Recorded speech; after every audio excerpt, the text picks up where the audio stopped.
Chuck Norris, who is the iconic American actor and martial artist, had to struggle to cope with life's terrifying tragedies. He suffered the pain of losing loved ones from childhood until adulthood. That feeling stuck with Chuck for 80 years, and he never forgot it. Continue watching this video to see firsthand the tragic life of Chuck Norris and how he overcame it all. Let's get started. Chuck Norris has mentioned that he has a mixed heritage, with both Irish and Cherokee roots contributing to his background. Interestingly, he was named after his father's minister, Carlos Berry, giving rise to his famous nickname, Chuck. In his family, Chuck was the eldest of 3 brothers. His younger siblings were Wieland and Aaron. A tragic prediction was made by Wieland Norriss, who was the second brother. He foretold that he would not live to see his 27th birthday. Unfortunately, this prophecy became a grim reality when Wieland passed away in 1970. Just a few months after Chuck Norris's younger brother Wieland was born, their father, Ray Norriss, was drafted into World War II. Chuck Norris detailed this tumultuous period in his life and his family's in his memoir, Against All Odds, My Story.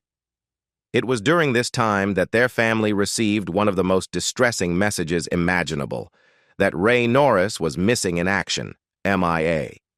This news must have been incredibly traumatic for the family, leaving them in a state of uncertainty and anxiety. When Ray ultimately returned from the war, it was apparent that the experiences he endured had taken a heavy toll on him.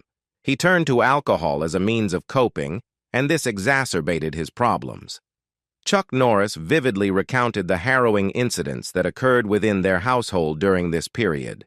He described instances of his father's alcohol-fueled aggression towards his mother, where he even went to the extent of trying to take away the meager $5 she had set aside for food. It became evident that when Ray was inebriated, even minor issues triggered fits of anger. For example, the sound of running water while he suffered from a hangover would send him into a furious tirade, during which he would unleash threats and profanities.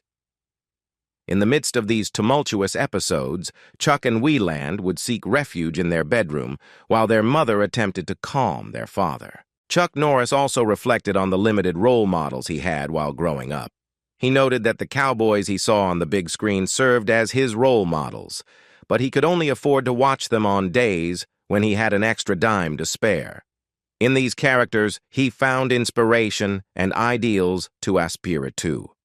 While he acknowledged his mother's strength and resilience in coping with the difficult circumstances, Chuck Norris also expressed the profound challenge of growing up with a father trapped in a destructive cycle of alcoholism, abuse, and unfulfilled apologies.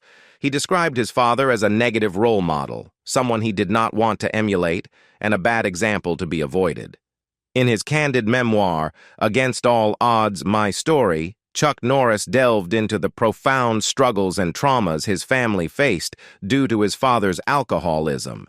He expressed his enduring hope that one day his father would conquer his drinking problem, but he came to the painful realization that this hope was ultimately in vain. Norris recounted a pivotal incident during their family's move from Arizona to Oklahoma, a night that vividly illustrated the depths of his father's alcohol-related issues. On this particular night, his father, under the influence of alcohol, made a reckless and dangerous decision. He declared that the family would return to Arizona and, inebriated, piled everyone into the car and began to drive. Chuck Norris described the perilous situation, with his father weaving erratically on the road as he struggled to maintain control of the vehicle. His mother was overcome with fear, crying hysterically, imploring his father to stop before their lives were at risk or before he endangered someone else on the road. Tragically, it took several years for the most devastating incident to occur. After the birth of Chuck Norris's youngest brother, Aaron, their father, still inebriated, was behind the wheel of a car and struck and killed a woman. This event led to his father's conviction and subsequent sentencing to a work camp. Despite this heavy blow, Chuck and his family maintained hope that their father's time in the work camp might serve as a catalyst for sobriety. However, this hope proved to be short-lived. Upon his release from the work camp, Chuck Norris noted with a heavy heart that his father wasted no time in returning to his destructive drinking habits. He narrated how his father's behavior became increasingly aggressive and abusive at home, particularly towards his mother. Chuck felt compelled to intervene when a violent confrontation between his parents occurred, and he shared a chilling moment when he stood between them, brandishing a hammer as a desperate means of protection. Fortunately, his father's inebriated state prevented him from taking the threat too seriously. It was at this juncture that Chuck Norris and his family recognized that they had no alternative but to leave their home for good in an effort to escape the escalating cycle of alcoholism and abuse. This painful decision marked a turning point in their lives as they sought a safer and more stable environment away from the turmoil that had plagued their family for years. Chuck Norris also wrote a book titled Black Belt Patriotism: How to Reawaken America, to outline his vision for addressing what he perceived as issues afflicting the country.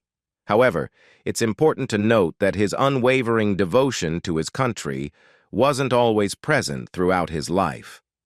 During an appearance on The Dick Cavett Show, Norris shared a poignant and heart-wrenching story about his younger brother, Wieland, who tragically lost his life during the Vietnam War. Wieland served as the point man on a patrol during a mission when he made a fateful discovery. He realized that their unit was unknowingly walking into a Viet Cong ambush and bravely attempted to warn the rest of his fellow soldiers. Regrettably, Wieland was shot and killed in the line of duty. Chuck Norris went on to explain that they learned the details of Wieland's heroism from one of the other soldiers who had been present during the fatal incident. This soldier attended Wieland's funeral and ensured that Norris's family understood that Wieland had sacrificed his life to alert his comrades to the immediate danger they were facing. When Dick Cavett asked Chuck Norris whether the pain of losing his brother was exacerbated by the ultimate loss of the war in Vietnam, Norris provided a thoughtful response.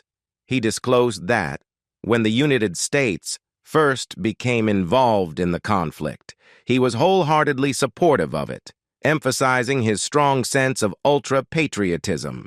However, upon reflection, Norris had come to a more complex understanding of the Vietnam War.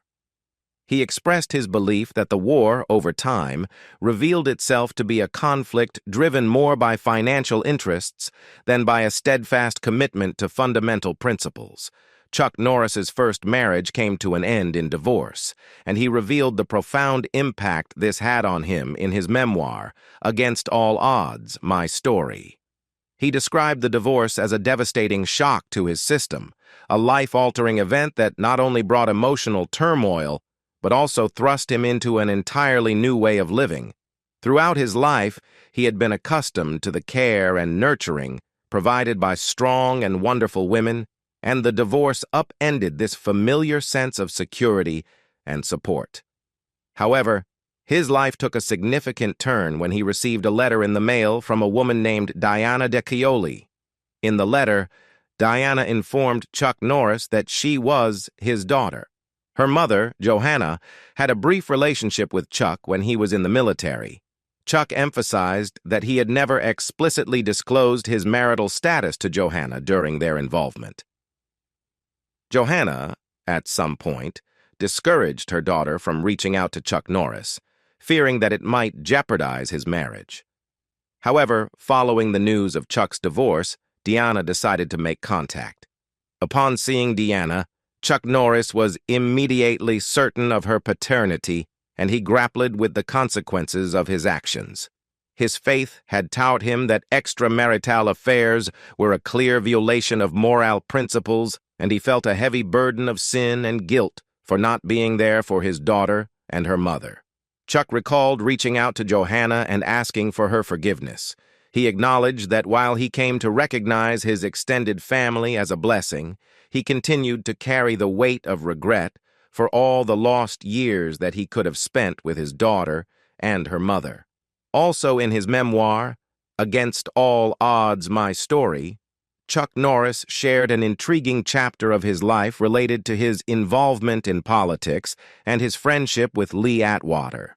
Atwater, a well-known figure in the realm of American politics, identified Norris as a conservative Republican who could help boost George H.W. Bush's image by bringing a tough guy appeal to his campaign.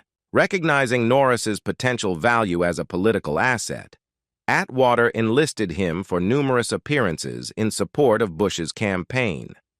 As Chuck Norris wrote in his memoir, this partnership with Atwater not only led to his active involvement in the political sphere, but also resulted in a sincere friendship between the two. Lee Atwater had a long and distinguished career in politics and made a name for himself when he played a crucial role in securing a presidential nomination for Ronald Reagan years before his collaboration with Chuck Norris. However, Atwater's life took a tragic turn when he passed away in 1991 at the young age of 40. He had collapsed while giving a speech and was subsequently diagnosed with an inoperable brain tumor, which led to his untimely death. In the weeks leading up to his passing, Atwater's health deteriorated significantly, and his appearance changed dramatically due to the toll of his illness. Chuck Norris revealed in his memoir that he was one of the privileged few allowed to visit Atwater during this challenging time. When he visited, Atwater's condition had deteriorated to the point that he could only speak in a whisper. Chuck Norris described the emotional visit, during which he kissed Atwater on the forehead and then, deeply affected, left his hospital room. He recalled the overwhelming rush of emotions he experienced, as he couldn't hold back his tears. Chuck wrote that Atwater's death had a profound impact on him, leading him to contemplate his own vulnerability. He realized that if someone as strong and influential as Lee Atwater could be overcome by illness so swiftly, then perhaps Norris was not invincible either. In 2017, Chuck Norris's absence from the public eye did not go unnoticed by his fans, and he revealed to the Washington Post that there was a heartbreaking reason for his withdrawal. He explained that his primary focus during that time was on his wife, Gina O'Kelly's health. Together, they were working to raise awareness about the dangers associated with MRI contrast agents. The ordeal began when Gina underwent an MRI scan as a precautionary measure to assess her potential risk of developing rheumatoid arthritis. However, after the MRI, she began experiencing a range of distressing symptoms. These symptoms included tremors, numbness, and difficulties in articulating her thoughts and words. Her condition deteriorated to the extent that she had to visit the emergency room multiple times and spent months in the hospital. The medical expenses associated with her treatment skyrocketed to approximately $2 million. Gina also sought treatments to repair her central nervous system and ventured to China for stem cell therapies in an attempt to find a remedy for her condition. Chuck Norris vividly recalled the fear and anguish he experienced during this trying period. He expressed his deep concern, saying, "There's nothing going on here. She's dying. She's dying right in front of me here."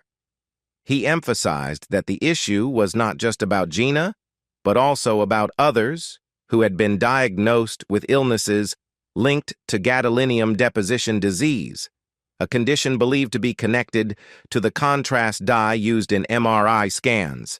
In response to the challenges they were facing, Chuck and Gina initially filed a lawsuit seeking $10 million in damages against the companies responsible for manufacturing the dye that was suspected of causing her illness. However, they eventually withdrew the lawsuit, and no settlement was reached. Despite experiencing many events in life, Chuck Norris still created some admirable achievements at the age of over 80. Chuck Norris is a well-known Republican and outspoken conservative figure. He has been associated with right-wing politics and is also a columnist for the far-right news website WorldNet Daily. In an interview following the release of the 1984 film Missing in Action, Chuck Norris expressed his political views, stating that he was a conservative, a strong supporter of Ronald Reagan, and a patriotic individual. He emphasized that his allegiance was not necessarily to a specific political party, but rather to leaders who displayed strength and a willingness to speak their minds, even if their views were unpopular. He admired Reagan's leadership qualities and credited the president with fostering a more positive and patriotic atmosphere in the country during his time in office. During the filming of the 1986 movie The Delta Force, Chuck Norris made remarks related to the hijacking of TWA Flight 847 and the United States' position in the Middle East. He voiced concerns about the U.S. being perceived as a paper tiger in the region and expressed his belief that the nation's passive approach to terrorism could lead to an increase in terrorist activities worldwide. Norris drew upon his global experiences and the devastation caused by terrorism in Europe and the Middle East to argue that the threat would eventually reach the United States. He warned that the nation's open-door policy, coupled with its status as a free country with freedom of movement, made it a potential target for terrorism. He cited the example of Muammar Gaddafi, who had threatened to release killer squads in America, as an illustration of the looming danger. These statements from Chuck Norris highlight his strong conservative and patriotic leanings, as well as his concerns about national security and the United States' role in global affairs, particularly in the context of terrorism and international relations. In 2007, Chuck Norris undertook a significant trip to Iraq, where he visited U.S. troops stationed in the region. This visit reflected his strong support for the military and his desire to express his appreciation for the service and sacrifice of American soldiers. On November 18, 2008, Chuck Norris made headlines by becoming one of the early figures in the entertainment industry to publicly endorse California Proposition 8, a ban on same-sex marriage. He criticized activists for what he perceived as interference in the democratic process. Norris also raised concerns about a perceived double standard in how some critics had targeted the Church of Jesus Christ of Latter-day Saints for its stance on the issue, while not similarly criticizing African Americans who had largely voted in favor of Proposition 8. In 2009, Chuck Norris expressed support for the birther conspiracy related to President Barack Obama. In a letter released through WorldNet Daily, he questioned Obama's refusal to disclose his birth certificate and urged the president to end the conspiracy theories by providing the necessary documentation. In April 2011, Norris delved into the topic of Sharia law infiltrating American culture with a 5-part investigation published on WorldNet Daily.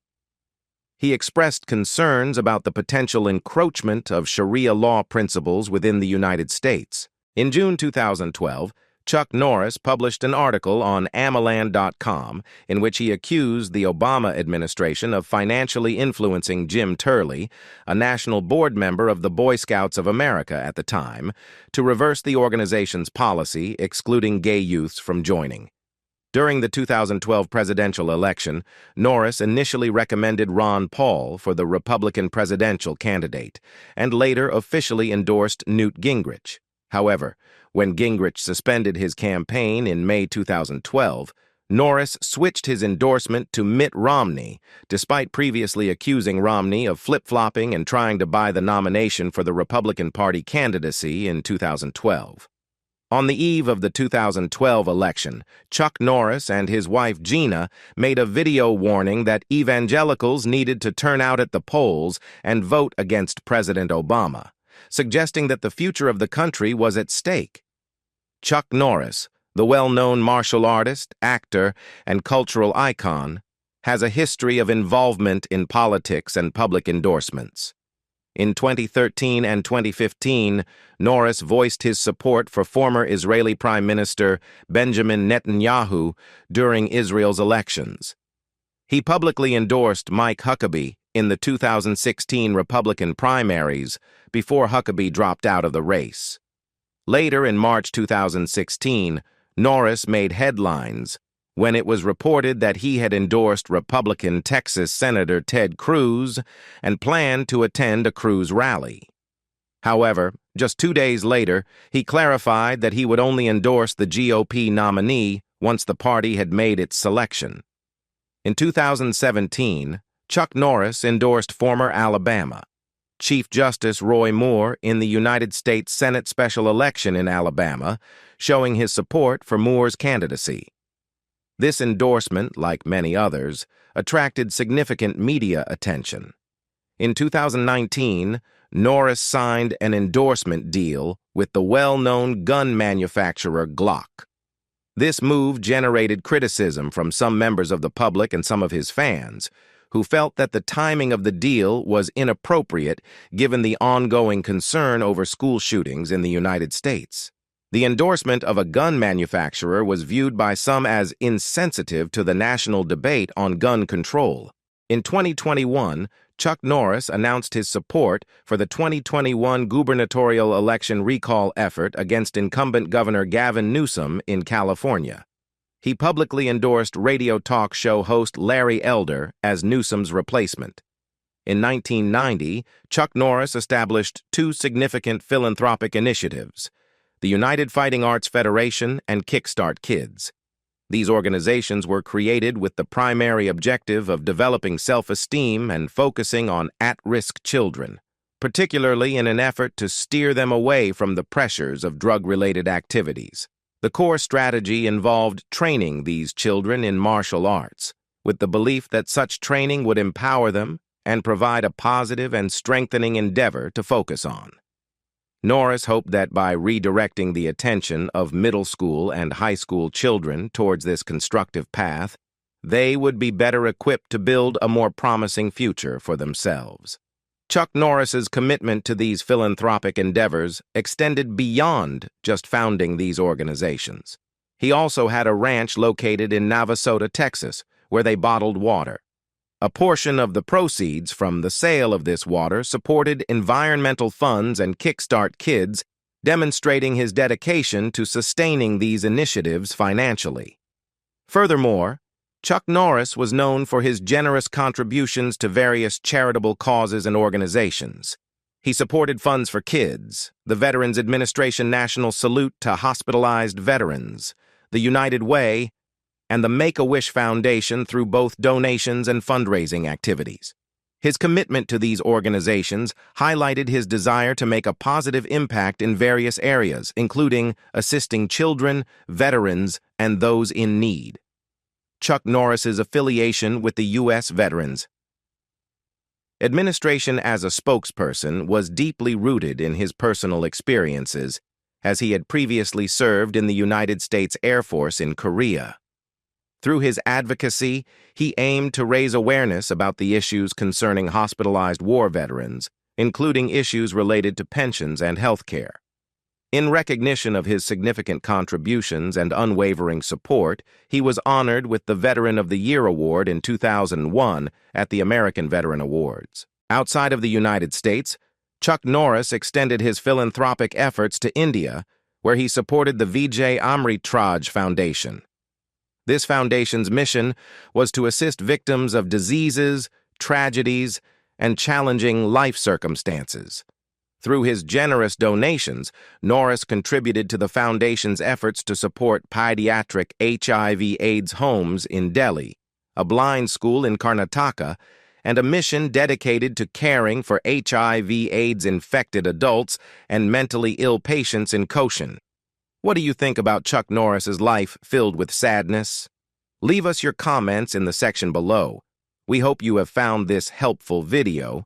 Don't forget to leave a like, share, and subscribe to the channel if you like it. Thank you for watching this and see you in the next videos. Goodbye.